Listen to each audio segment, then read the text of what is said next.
Amém, amém. Quem for bem forte, conseguir pegar o tambor lá para mim. A gente chama um forte. Hoje, que bom. Se você não recebeu uma oração, eu quero convidar você a, lá no seu GA, conversa com o seu líder. Não tenha vergonha de falar para o líder lá do GA, vamos orar por mim. Ninguém orou comigo, fiquei sozinho. Se você ficou sozinho, ninguém orou por você. O líder está lá para isso, para ser um intercessor na sua vida, para ser um homem de Deus na sua vida, uma mulher de Deus na sua vida. Então, não deixe de buscar a Deus. Não fique sem a sua oração, não fique sem a sua porção. Hoje nós estamos no... Quem for anotar já pode anotar aí, pegar sua caneta, seu papel. Hoje nós estamos no último dia da nossa série Propósitos, 5 propósitos dos adolescentes. Por que isso é importante? Um adolescente que não tem propósito, ele está à mercê, está vagando aí. Ele não tem propósito, ele ainda não se achou. Ele pode ser uma vítima de tudo que acontecer aí fora. Então Deus convida você para descobrir o seu propósito, mas nós somos um ministério de adolescentes bíblico, dirigidos pelo propósito de adoração, de missão, de comunhão, discipulado e serviço. Você não está aqui por acaso, esses são os seus propósitos como ministério Start, como ministério de adolescentes. E pouco importa qual é o nome é só um nome. O que importa é que você tem propósitos. Você não pode passar essas 5 semanas que nós passamos e sair daqui sem saber o seu propósito. Você tem um propósito. Pelo menos 4 propósitos eu já te entreguei, e hoje nós vamos entregar o 5º propósito. E se você entender esses 5 propósitos para a sua vida, você nunca vai dizer que sua vida não tem sentido. Amém?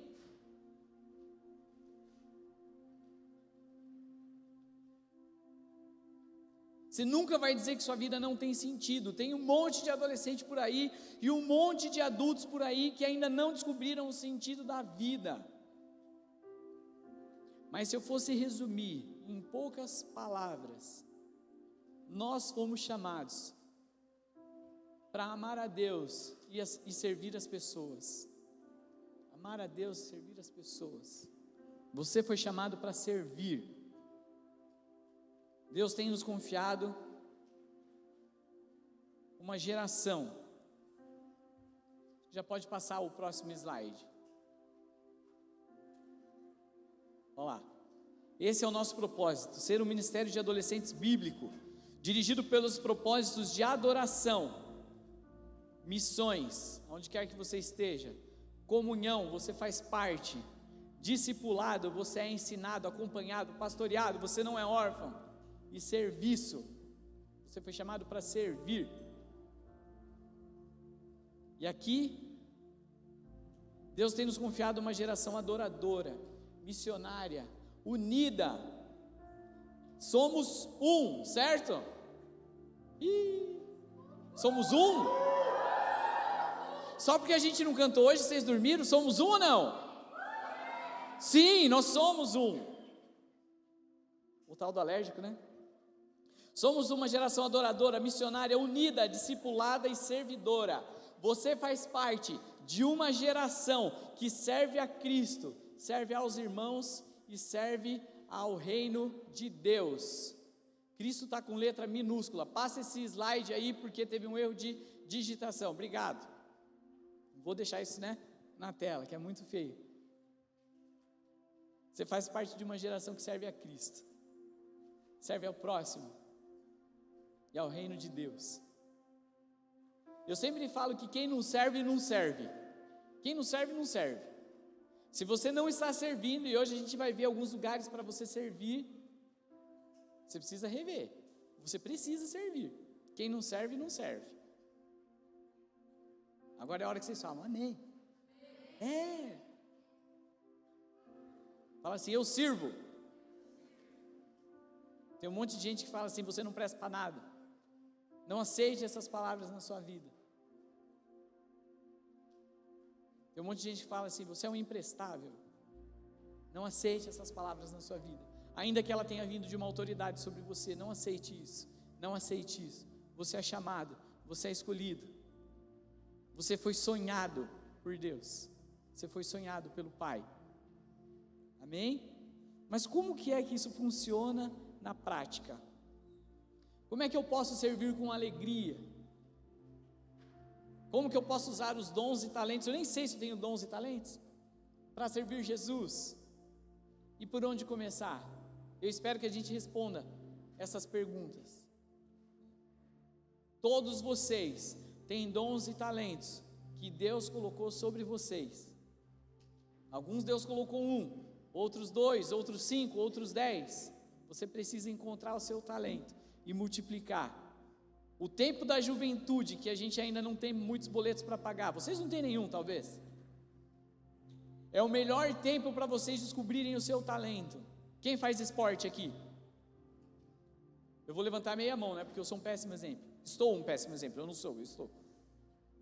Quem faz artes aqui, algum tipo de arte? Quem toca um instrumento, que também é um tipo de arte? Quem canta, que é um tipo de arte? Quem tem facilidade com trabalhos manuais, nem que for limpar alguma coisa? Vocês são talentosos, hein? Quem gosta de tecnologia e tem facilidade com tecnologia, consertar coisa, programar, fazer funcionar o que não estava funcionando. Então Deus deu para vocês as caixinhas, eu acho que está ali no caixa. A galera da marcenaria esqueceu algumas caixinhas de madeira, que pode levar, são seus, para vocês colocarem na casa de vocês. Beleza, galera da marcenaria aí? Sim? Sim ou não? Cadê os homens da marcenaria? Sim! É isso! Sim! Eu odeio isso, mas tranquilo. Mas beleza, todos nós temos dons, todos nós temos talentos. E eu quero contar uma história de Jesus. Está lá em Lucas, capítulo 2. Olha lá. Lucas capítulo 2, do 41 ao 52. Todos os anos, seus pais iam a Jerusalém para a festa da Páscoa. Quando ele completou 12 anos de idade, eles subiram à festa conforme era o costume. Terminada a festa, voltando seus pais para casa, o menino Jesus ficou em Jerusalém sem que eles percebessem. Pensando que ele estava entre os companheiros de viagem, caminhando o dia todo, então começaram a procurar entre os parentes e os conhecidos. Não encontrando, voltaram para Jerusalém para procurá-lo. Depois de 3 dias, o encontraram no templo, sentado entre os mestres, ouvindo-os e fazendo-lhe perguntas. Todos os que o ouviam ficavam maravilhados com o seu entendimento e com as suas respostas. Quando seus pais o viram, ficaram perplexos. Sua mãe disse: filho, por que você fez isso? O seu pai e eu estávamos aflitos à sua procura. E ele perguntou, Jesus perguntou: por que vocês estavam me procurando? Não sabiam que eu devia estar na casa do meu pai? Mas eles não compreenderam o que lhes dizia. Então foi com eles para Nazaré, e era-lhes obediente. Sua mãe, porém, guardava todas essas coisas no seu coração. Jesus ia crescendo em sabedoria, estatura e graça diante de Deus e dos homens. Essa fase de Jesus, pouco se fala na Bíblia sobre a adolescência de Jesus, sobre a juventude de Jesus. Tem uma lacuna aí que a Bíblia não conta. Mas essa parte, a Bíblia, ela mostra um pouquinho do que estava acontecendo. Jesus estava com 12 anos, quando ele por algum motivo, os pais dele se descuidaram, e os pais foram embora. 12 anos, ele já estava se preparando para o Bar Mitzvah. Alguém sabe o que é o Bar Mitzvah? Legal. Mas, não, quem sabe o que é o Bar Mitzvah? Isso, muito bom, tem uma galera top, muito bom. O que é o Bar Mitzvah? Eu vou mostrar para vocês aqui, contar um pouquinho. Bar Mitzvah, se fosse traduzir, seria o filho do mandamento. Na cultura judaica não existe adolescência. Na cultura judaica não tem adolescência. Existe como se fosse um ritual de passagem da infância para a vida adulta. Esse papinho de adolescência é um papo nosso, que naquela cultura não existe. Você faz uma passagem de criança para homem, de criança para mulher. É curioso, eu vou falar um pouco ali mais tarde, que a nossa cultura, ela está esticando a adolescência, que segundo o Estatuto da Criança e do Adolescente, eu vou falar lá na frente, ele vai dos 12 aos 18, mas os estudiosos do nosso tempo estão dizendo que está indo até os 24 anos, desde os 10 aos 24, então você vê pessoas aí de 23, 24, 30, com um comportamento ridículo de criança, porque ele ainda se acha um adolescente. Mas na cultura judaica é feito um ritual de passagem. Para as meninas, para os meninos é chamado Bar Mitzvah, para as meninas é chamado Bat Mitzvah, que significa filha do mandamento. É uma cerimônia, então, que insere o jovem na vida adulta. Ele tem um monte de texto do Torá para decorar e falar esse texto.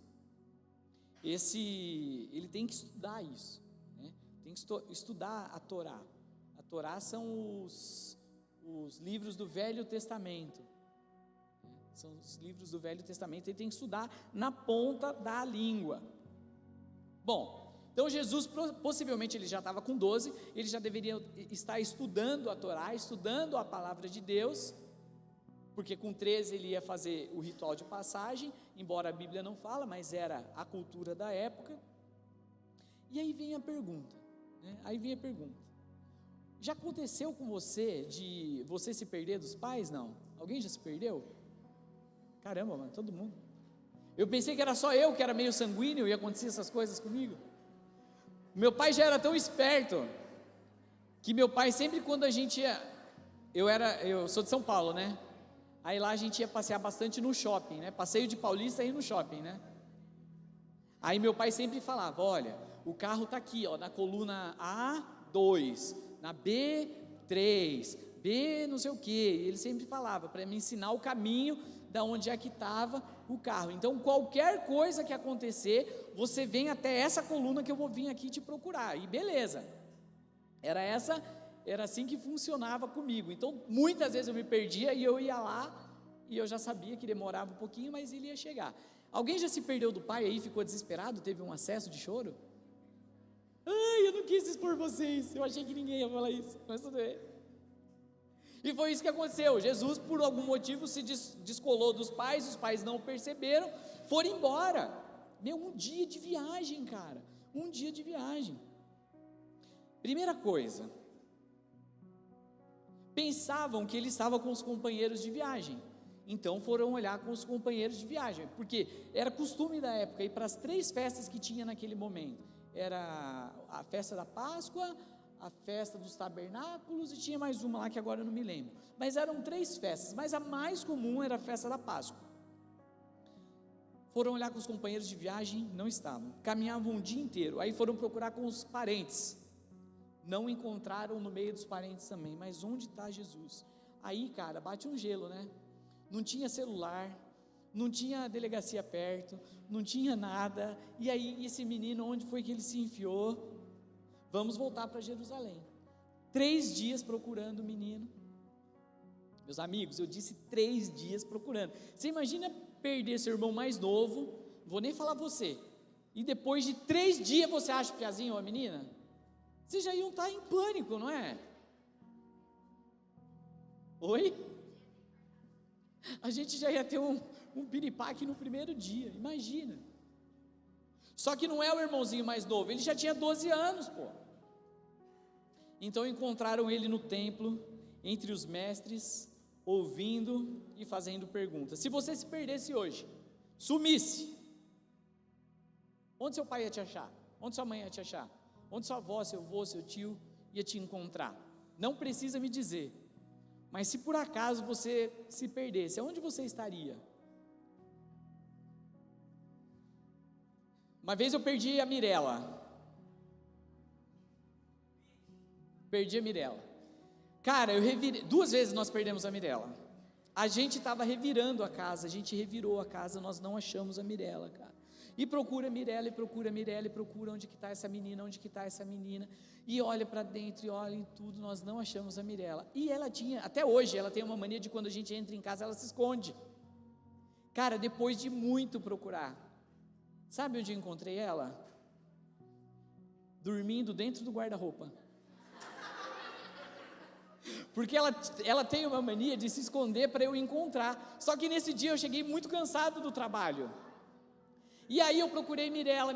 Aliás, eu nem sei se eu procurei a Mirella. Eu sei que depois, em algum momento, eu dei falta e fui procurar. E aí não tinha mais onde achar. Eu falei, o guarda-roupa. E a hora que eu cheguei, ela estava toda pequenininha, encolhida lá, dormindo no guarda-roupa. Meu Deus. Se você se perdesse, onde você ia estar? Será que você ia estar no quarto maratonando uma série no escuro? Será que você ia estar na casa dos companheiros de viagem, dos amigos? Será que você ia estar na escola, na biblioteca lendo? Não, pode ir na biblioteca que ele está lá lendo. Onde será que você ia ser encontrado se você se perdesse? Não precisa me dizer, mas se você tomasse um chá de sumiço, para onde você iria? Mas Jesus, que possivelmente ainda não sabia de tudo, possivelmente ele ainda não sabia de todas as coisas, ele disse: por que vocês estavam me procurando? Por que vocês estavam me procurando? Já resolveu. Não sabiam que eu deveria estar na casa do meu pai? Mas eles não entenderam. O seu pai e a sua mãe não entenderam ainda, mas Maria guardava essas palavras no coração. Como eu disse, né? Possivelmente Jesus ainda não sabia de tudo. Possivelmente Deus ainda não tinha revelado todo o conhecimento a Jesus. Possivelmente ele ainda não tinha a visão do todo, do que ele seria, de quem ele era. Ele ainda estava num processo. Mas uma coisa ele estava na casa do Pai. Uma coisa ele já sabia, que ele precisava de intimidade na casa do Pai. Ele já estava lá servindo e sendo servido, aprendendo e ouvindo. E a Bíblia fala que todos ficavam perplexos com o entendimento que ele tinha da palavra. Agora eu vou falar do que nossa sociedade faz com a gente. A nossa sociedade aumenta a nossa adolescência. E faz parte a gente passar por esse processo, faz parte a gente passar por essa idade. Tranquilo, nós vamos passar e vamos passar da melhor forma possível.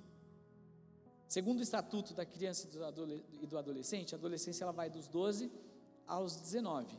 Alguns começam um pouquinho antes, terminam um pouquinho depois, mas o fato é que alguns cientistas já estão dizendo que a adolescência vai até os 24. E eu não sei não se eu já não li em algum lugar que está indo até os 30. O fato é que nós precisamos, de uma forma natural, mas não encostado, nós precisamos sempre estar amadurecendo. Sempre estar amadurecendo. E lá na Bíblia o Bar Mitzvah acontece com 13 anos. Essa é a passagem onde o adolescente ele começa a ser responsável pelos seus atos a partir dos 13 anos, e são atos também para com Deus. Quando nós lançamos o Start, uma das frases do Start, eu vou ver se eu acho ela aqui, uma das frases do Start é que você vai começar a andar com Deus. Eu vou encontrar essa frase aqui, ela está aqui no meu celular. Uma das frases aqui é que nós começaríamos a andar com Deus. Olha só, é o início de uma jornada de crescimento no relacionamento com Deus, que dará um novo rumo e um novo nível à sua vida. Deus chama você e eu para sair do lugar onde está, sair da superfície e ir mais fundo. Deus chama eu e você para ir crescendo com a palavra, crescendo no relacionamento com a família de casa, da igreja, com os seus amigos e com a sociedade. É o início de uma experiência de que Deus tem algo a mais para você. Então o start é justamente isso, é você começar a entender que Deus já começou, Ele já deu o start. Você é o responsável pelo seu relacionamento com Deus. Talvez o seu pai não fique mais pegando, ou sua mãe, não fique mais pegando no seu pé dizendo, faz a meditação, faz seu momento com Deus. Agora é com você, bicho, agora é com você. A bola está no teu pé. É hora de andar, é hora de dar esse start. 2. Deus tem te chamado para servir sua família. Deus tem te chamado para servir a sua família. Lucas 2, 51 e 52 diz assim: então foi com eles para Nazaré, e era-lhes obediente. Sua mãe, porém, guardava todas essas coisas no seu coração. Jesus ia crescendo em sabedoria, estatura e graça, diante de Deus e dos homens. Então 4 coisas aconteciam aqui, que vocês precisam guardar isso no coração. Primeiro, Jesus crescia. Repete comigo, crescia. Repete comigo, crescia. Isso, Jesus crescia. Então Jesus chama, a Bíblia, Jesus nos chama para crescer. Crescer em quê? Sabedoria. Repete comigo, sabedoria.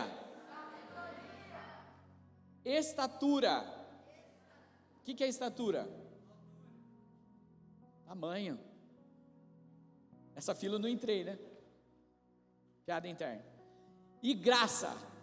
Repete comigo, graça.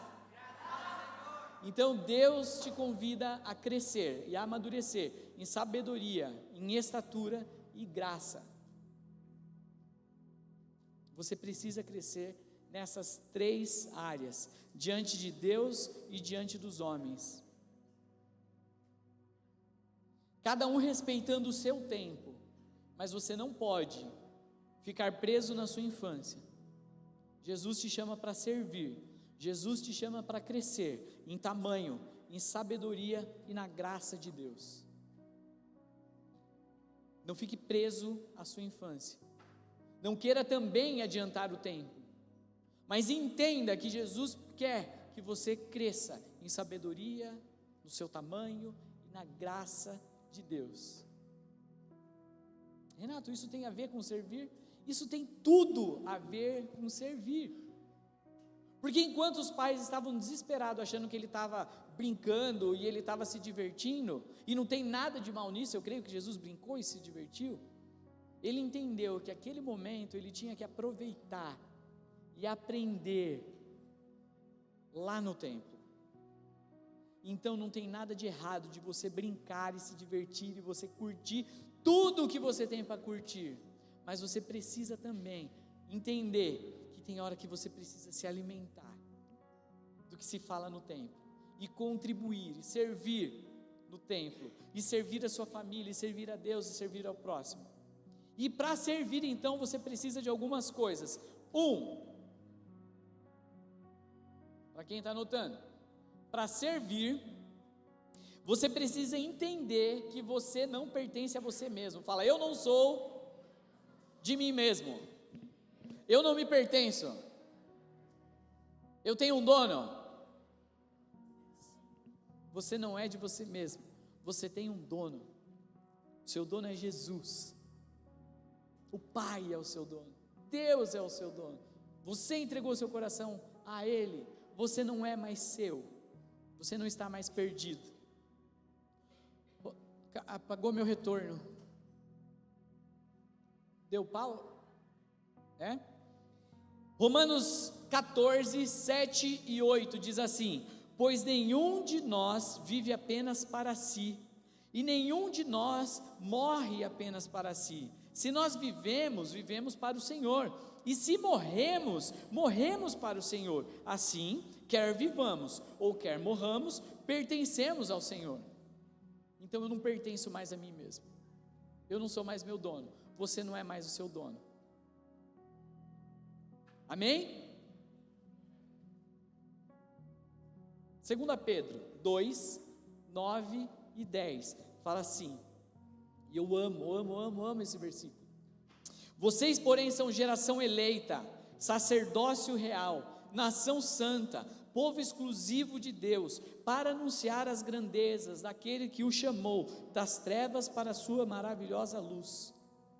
Olha o que a Bíblia fala: antes vocês nem sequer eram povo, mas agora vocês são povo de Deus. Não haviam recebido misericórdia, mas agora receberam. Nós não éramos nada, nós éramos perdidos e pecadores, nosso destino era direto o inferno, nós nem éramos povo, nós nem nome nós não tínhamos, olha o português, né? Nem nome nós tínhamos, mas hoje nós somos uma geração eleita, somos sacerdócio real, somos nação santa, um povo exclusivo de Deus. Nós somos chamados para anunciar as grandezas daquele que nos chamou das trevas para a sua maravilhosa luz. Então, você não é de você mesmo, você não se pertence, você está emprestado para o seu pai e para a sua mãe. Deus confiou a eles uma missão de te fazer o melhor possível, mas você é filho e filha de Deus. Fala assim: eu sou filho, ou filha, né? Eu sou filho de Deus. Amém. Você não é órfão, você não está perdido aqui aleatório, você tem propósito. E se você não ouviu essas 5 mensagens, você precisa correr no YouTube e ouvir essas 5 mensagens. Você tem propósito, você não está perdido aqui à toa e aleatório. 2, para servir, você precisa fazer para o Senhor. 1 Coríntios 10, 31 diz assim, esse é conhecido dos nossos, né? A gente sempre fala esse versículo aqui, porque ele é uma chave na sua vida, ele é uma chave para a sua prosperidade, ele é uma chave na sua escola. Esse versículo ele é uma chave quando você trabalhar, esse versículo ele é uma chave para toda a sua vida, até você ficar tiozinho. Assim, quer vocês comam, bebam, ou façam qualquer outra coisa, faça tudo para a glória de Deus. Esse é o filtro, esse é uma chave. O que você está fazendo, o que você vai fazer, o que você faz atualmente, o que você vai fazer no seu futuro, ele tem que passar por esse filtro. Isso precisa ser para a glória de Deus. Então, tudo que você fizer, tudo que você servir, não é para os homens que você está fazendo, é para o Senhor. Amém? Então sirva, porque quem não serve, não serve. 3, e o mais importante, na minha opinião, nós vamos fazer uma série de mensagens ainda esse ano sobre os 7 pecados capitais. Um desejo que eu tenho, e um deles é vencer a preguiça, tirar esse urso que fica montado nas suas costas e repreender esse demônio, esse espírito que te segura no sofá e te segura em qualquer lugar, que não te deixa ser um filho obediente, que não te deixa ser um bom aluno, que não te deixa ser um bom servo de Cristo. Você precisa repreender e tirar a preguiça da sua vida, repreender isso da sua vida, eliminar isso da sua vida. A preguiça precisa ser eliminada da sua vida, para que você possa servir a Deus. Ah, mas quando eu sirvo minha mãe e meu pai, eu não estou servindo a Deus. Claro que você está, claro que você está. Afinal, quando você come, bebe, faz qualquer outra coisa, cutuca o nariz, arranca a unha encravada,